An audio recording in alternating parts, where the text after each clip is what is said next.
Acid-base titrations. A titration is a precise method of finding the concentration of a solution with unknown concentration.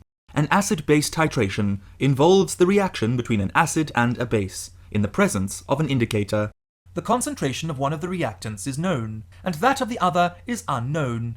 The indicator changes color and signals the endpoint of the titration, that is, when the neutralization is complete. Here we have 50 milliliter of dilute HCl of unknown concentration in a conical flask. Add a few drops of phenolphthalein indicator to the contents of this conical flask. The solution will be colorless. Now we fill a burette with a solution of the base, NaOH of known concentration. Slowly add sodium hydroxide drop by drop to the conical flask. The solution changes color to pink in the region where the drops come in contact with the acid. The acid in a small region is neutralized by the drops of the base. The excess base in the presence of phenolphthalein turns pink. As soon as the flask is shaken, the color disappears.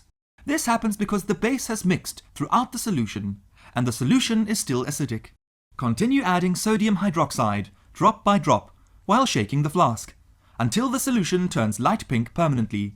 All the acid has been neutralized by the base, and a single excess drop of the base gives the solution a permanent pink color. We can find the volume of the base in the burette that has been used up. This gives us the volume of a solution of sodium hydroxide of known concentration required to neutralize 50 milliliter of hydrochloric acid whose concentration is unknown. Starting to feel it? Now go master it with Maski.